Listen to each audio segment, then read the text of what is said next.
Detention centre নয়, ঠিক কেমন হবে বাংলার হোল্ডিং সেন্টার, কি হবে সেখানে? কোরবানি ঈদে গরু জবাই নিয়ে বড় ঘোষণা মুসলিম সংগঠনের, কি বললেন মৌলানা? 220 থেকে 230টা আসন পাওয়ার কথা ছিল, 20 দিন পর ফেসবুক লাইভে মুখ খুললেন মমতা। কলকাতায় এবার যোগী মডেল, 6 জায়গায় বেআইনি নির্মাণ গুড়িয়ে দিচ্ছে বুলডোজার। এদের জায়গা হবে জেল, কাদের জেলে পাঠানোর বার্তা মুখ্যমন্ত্রীর। মানুষের প্রতিশ্রুতি পূরণ করবে বিজেপি সরকার, নন্দীগ্রামের সভা থেকে কি বার্তা মুখ্যমন্ত্রীর। আমাকে ভোট দেওয়ার অপরাধে একাধিক মানুষকে খুন করা হয়েছে, কি বললেন মুখ্যমন্ত্রী। ফলতায় বিপুল ভোটে জয়ী বিজেপি, ভেঙে চুরমার ডায়মন্ড মডেল, জামানত বাজেয়াপ্ত তৃণমূলের। অনুপ্রবেশকারীদের রাখার জন্য এবার হোল্ডিং সেন্টার তৈরির নির্দেশ স্বরাষ্ট্র দফতরের, যে সমস্ত বাংলাদেশি বা রোহিঙ্গা। তীব্র গরম ও হাঁসফাঁস থেকে মুক্তি, 40 থেকে 50 কিমি বেগে বয়ে যাবে ঝোড়ো হাওয়া, আজ ভারী বর্ষণের পূর্বাভাস রাজ্যে, কি বলছে আইএমডি। জট কেটেছে মেট্রোর, এবার নজর 61টি রেলের প্রকল্পের, এলো বড় নির্দেশ। বাংলায় নোটার সঙ্গে লড়াই হবে তৃণমূলের, তার ফল বেরোতেই ভবিষ্যৎবাণী শুভেন্দুর। বাংলাদেশে 500 শিশুর মৃত্যু, জেনে বুঝে ভয়ঙ্কর সর্বনাশ করে দিয়ে গেলেন ইউনূস। কলকাতার 6 জায়গায় শুধু অ্যাকশন, জাভেদের ছেলে সহ সোনা পাপ্পুর বেআইনি নির্মাণ গুড়িয়ে দিচ্ছে বুলডোজার। অনুপ্রবেশকারীদের বড় ধাক্কা, জেলায় জেলায় হোল্ডিং সেন্টার তৈরির নির্দেশ, ডিপোর্ট করার প্রক্রিয়া শুরু শুভেন্দু সরকারের। পাকিস্তানের হাত থেকে বেরিয়ে যাচ্ছে বালুচিস্তান, ট্রেনে ধাক্কা বিস্ফোরক বোঝাই গাড়ির, মৃত অন্তত 24। কুরবানি ঈদের আগে বড় মুসলিম সমাজকে বড় বার্তা দিলেন মৌলানা। পূর্ব বর্ধমানে পার্টি অফিসের যুবকের ঝুলন্ত দেহ উদ্ধার, তৃণমূলের বিরুদ্ধে অভিযোগের তীর তৃণমূলের। ফলতার মতোই নন্দীগ্রাম উপনির্বাচনে জয়ের মার্জিন বেঁধে দিলেন মুখ্যমন্ত্রী। দুর্ভোগে ডিলিটেড ভোটাররা, মুর্শিদাবাদের প্রত্যেক ব্লকে ট্রাইব্যুনাল গড়তে শুভেন্দুকে চিঠি অধীরের। মেকলিগঞ্জে জমি জরিপ শুরু হতে বাংলাদেশি সীমান্ত রক্ষীদের বাঁধা কাঁটা তারে, কিসের জুজু দেখছে ঢাকা।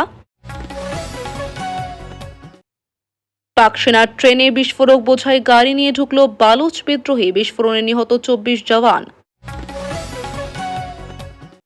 বাকরি ঈদে গোহত্যা নয়, হোক নামাজ পাঠ, বিজ্ঞপ্তি জারি ইসলামিক সেন্টারের। এতক্ষণ শুনছিলেন সংবাদ শিরোনাম, এবার আসছে বিস্তারিত খবরে। ভিডিওটি ভালো লাগলে লাইক করুন এবং আমাদের ইউটিউব চ্যানেলটি সাবস্ক্রাইব করুন।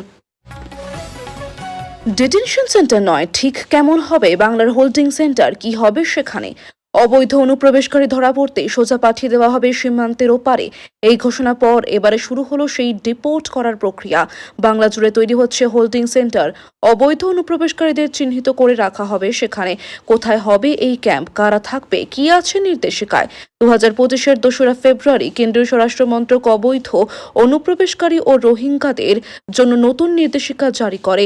1 বছর পেরিয়ে গেলেও এ রাজ্যে নতুন সরকার সেই নির্দেশ কার্যকর করেনি এবং বিজেপি ক্ষমতায় এসে নির্দেশ কার্যকর করেছে। বাংলার হোল্ডিং সেন্টারগুলো কেমন হবে? সূত্রের খবর, বিভিন্ন জেলায় থাকা কৃষক মান্ডি বা স্কুলগুলোতেই ডিটেনশন সেন্টারের ব্যবস্থা করা হচ্ছে। আলাদা কোনো ঘেরা টোপ থাকবে না, তবে ওই সেন্টারে যারা থাকবেন তারা বাইরে অবাধ বিচরণ করতে পারবেন না। কিভাবে ধরা হবে অনুপ্রবেশকারীদের? অবৈধ সীমান্ত পার হওয়ার পর ধরা পড়া বাংলাদেশি বা রোহিঙ্গাদের বায়োমেট্রিক তথ্য সংগ্রহ করে সঙ্গে সঙ্গে ফেরত পাঠাতে হবে। এই সংক্রান্ত তথ্য কেন্দ্রীয় স্বরাষ্ট্র মন্ত্রকের আপলোড করতে হবে। প্রতিটি জেলায় অবৈধ বাংলাদেশি ও রোহিঙ্গাদের শনাক্ত ও প্রত্যর্পণের জন্য বিশেষ টাস্ক ফোর্স গঠন করতে হবে বলেও উল্লেখ করা হয়েছে কেন্দ্রের নির্দেশিকায়। কেউ যদি নিজেকে নাগরিক বলে দাবি করে, সন্দেহভাজন ব্যক্তি যদি নিজেকে ভারতীয় নাগরিক বলে দাবি করেন, তবে সংশ্লিষ্ট রাজ্য বা জেলার কাছে যাচাইয়ের জন্য তথ্য পাঠাতে হবে। 30 দিনের মধ্যে যাচাই করে সেই তথ্য জমা দিতে হবে প্রশাসনের কাছে। সেই সময় পর্যন্ত ওই ব্যক্তিকে হোল্ডিং সেন্টারে রাখা হবে। অবৈধ প্রমাণিত হলে কি হবে?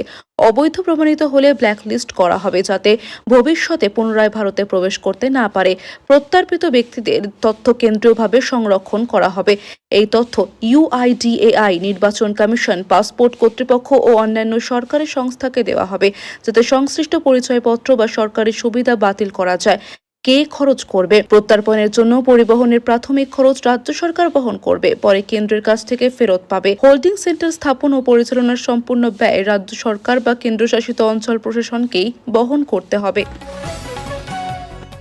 বাকরি ঈদে গোহত্যা নয়, হোক নামাজ পাঠ। বিজ্ঞপ্তি জারি ইসলামিক সেন্টারের আসন্ন বাকরি ঈদের প্রাক্কালে 12 দফা বিজ্ঞপ্তি প্রকাশ করে মুসলিম সমাজকে শান্তি বজায় রেখে আইন ও স্বাস্থ্যবিধি মেনে উৎসব পালন সুনিশ্চিত করার আবেদন জানালেন অল ইন্ডিয়া মুসলিম পার্সোনাল ল বোর্ডের সদস্য তথা ইসলামিক সেন্টার অফ ইন্ডিয়ার চেয়ারম্যান মৌলানা খালিদ রশিদ ফেরাঙ্গি মাহালি।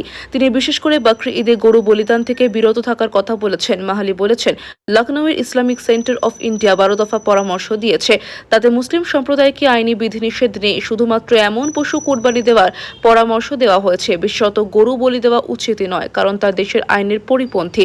এর আগে আজমের শরীফের মৌলভী শহীদ সারোয়ার চিস্তিও বলিদানের জন্য গোহত্যা বন্ধ রাখার আবেদন করেছেন। তিনি গরুর জাতীয় পশুর মর্যাদার দাবি তুলেছেন। মহালির জারি করা অ্যাডভাইসারিতে উৎসবের সময় জনজীবনে শান্তি শৃঙ্খলা রক্ষা, স্বাস্থ্য ও পরিবেশ বিধি সংক্রান্ত দায়িত্ব পালনের জোর দিয়েছেন। তাতে লোকজনের যাতায়াত আছে, এমন স্থানে নামাজ পাঠ করা এড়ানোর কথা রয়েছে। তিনি বলেছেন, বিজ্ঞপ্তিতে মুসলিম সম্প্রদায়কে ঈদগাহ, মসজিদের ভিতরে নামাজ পড়তে বলা হয়েছে। আর কোরবানি দেওয়ার সময় পরিচ্ছন্নতা, স্বাস্থ্যবিধির দিকে বিশেষ নজর রাখতেও বলা হয়েছে। বলি দেওয়া পশুর বজ্র বাইরে ফেলা চলবে না। নগর নিগম সভার আয়োজন মতো সঠিকভাবে তা সরাতে হবে। পশু হত্যাও করতে হবে সুনির্দিষ্ট স্থানে, প্রকাশ্যে বা গলি বা রাস্তায় কোরবানি চলবে না। মাহালি জানান, বিজ্ঞপ্তিতে মুসলিম সমাজকে বর্তমান কঠিন সময় দেশের মঙ্গল সমৃদ্ধি কামনায় উৎসবের মরশুমকে প্রার্থনার কাজে লাগানোর পরামর্শ দেওয়া হয়েছে। চলতি তাপপ্রবাহ থেকে রক্ষা পাওয়া, দেশের উন্নয়ন, নিরাপত্তার জন্য বিশেষ প্রার্থনার আয়োজন করা উচিত। নামাজের পর যে কোনো আর্থিক সংকট থেকে দেশ যাতে বাঁচে, একইভাবে সেজন্য বিশেষ প্রার্থনা করা উচিত। রাজ্যকে টাকা পাঠালো কেন্দ্র, 2 খাতে মঞ্জুর হলো কত, জানালেন শুভেন্দু অধিকারী। রাজ্যে পরিবর্তন ঘটে গিয়েছে, আর তারপরই এলো সুখবর। পশ্চিমবঙ্গকে টাকা পাঠালো কেন্দ্র। স্বাস্থ্যক্ষেত্রে পশ্চিমবঙ্গের জন্য বিপুল পরিমাণ টাকা বরাদ্দ করা হয়েছে। একটি প্রকল্পে প্রথম কিস্তির টাকাও চলে এসেছে আজ।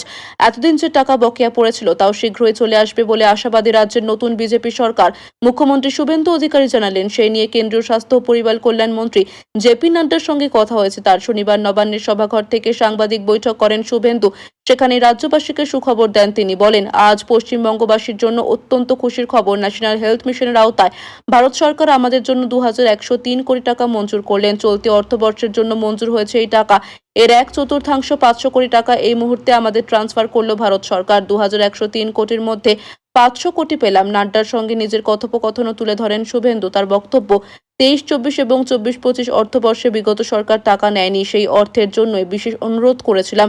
উনি বলেছেন, 21-22-এর ইউটিলাইজেশন সার্টিফিকেট পাননি। স্বাস্থ্য সচিব এবং অর্থ সচিব 30শে মের মধ্যে পাঠিয়ে দিলে 23-24 এবং 24-25 অর্থবর্ষের টাকা রিইম্বার্স করে দেবেন বলে প্রতিশ্রুতি দিয়েছেন। পাশাপাশি আয়ুষ্মান ভারত প্রকল্পেও কেন্দ্রের তরফে পশ্চিমবঙ্গের জন্য টাকা বরাদ্দ করা হয়েছে বলে জানিয়েছেন শুভেন্দু। তিনি জানিয়েছেন, 976 কোটি টাকা বরাদ্দ করেছে কেন্দ্র, অর্থাৎ সব মিলিয়ে 3000 কোটি টাকার বেশি মঞ্জুর করা হয়েছে। ইতিমধ্যেই হাতে তুলে দেওয়া হয়েছে 500 কোটি টাকা। 15তম ফাইন্যান্সের টাকাও আসতে চলেছে বলে জানিয়েছেন শুভেন্দু। সেই মতো পরিকল্পনা এবং ব্যবস্থা চূড়ান্ত হচ্ছে। কেন্দ্রের কাছ থেকে বকেয়া অর্থ নিয়ে বিগত সরকারের কম টানাপোড়েন হয়নি। 2021 সালের নির্বাচনে পরাজয়ের পর এই রাজ্যের বিজেপি নেতাদের কথাতেই টাকা আটকে রাখা হয়েছে বলে বারবার অভিযোগ তুলেছিলেন তৃণমূল নেতৃত্ব।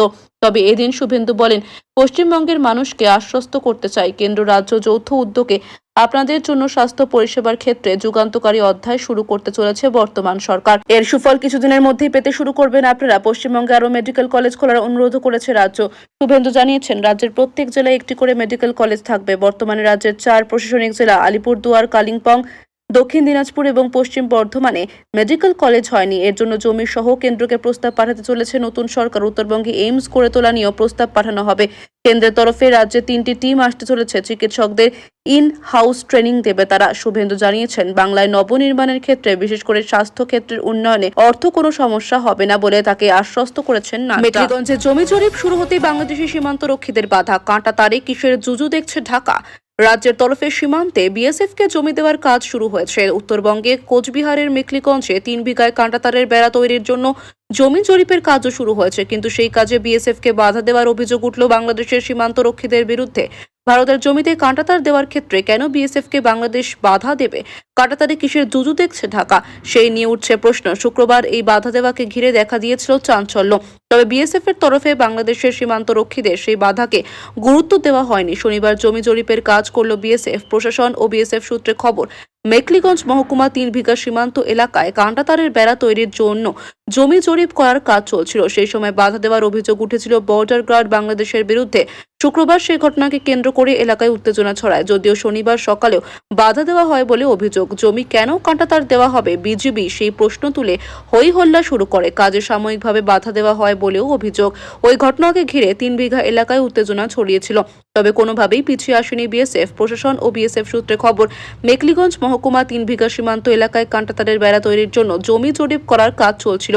সেই সময় বাধা দেওয়ার অভিযোগ উঠেছিল বর্ডার গার্ড বাংলাদেশের বিরুদ্ধে। শনিবার সকাল থেকে জমি জরিপের কাজ শুরু হতেই ফের বিজিবির তরফে বাধা দেওয়া হয় বলে অভিযোগ। তবে গতকাল সবকিছুকে উপেক্ষা করে জমি জরিপের কাজ করল প্রশাসন ও বিএসএফ। গোটা বিষয়টি তদারকি করার জন্য কোচবিহারের অতিরিক্ত জেলা শাসক জামিল ফাতিমা জেবা নিজেও সেখানে উপস্থিত ছিলেন। তাছাড়া এদিন 3 বিঘায় গিয়ে বিএসএফ এর আধিকারিকদের সঙ্গে কথা বলেন মেখলিগঞ্জের বিজেপি বিধায়ক দধিরাম রায়। শুক্রবারের এই বাধার পর 3 বিঘায় এদিন বিএসএফ এবং বর্ডার গার্ড বাংলাদেশের আধিকারিক স্তরে একটি বৈঠক হয়। সেই বৈঠকে এই ধরনের ঘটনা যাতে পুনরায় না ঘটে সেই বিষয়টি নিয়ে আলোচনা হয়েছে বলেই জানা গিয়েছে। বাধা উপেক্ষা করে জমি জরিপের কাজ করল প্রশাসন ও বিএসএফ। গোটা বিষয়টি তদারকি করার জন্য কোচবিহারের অতিরিক্ত জেলা শাসক জামিল ফাতিমা জেবা নিজেও সেখানে উপস্থিত ছিলেন।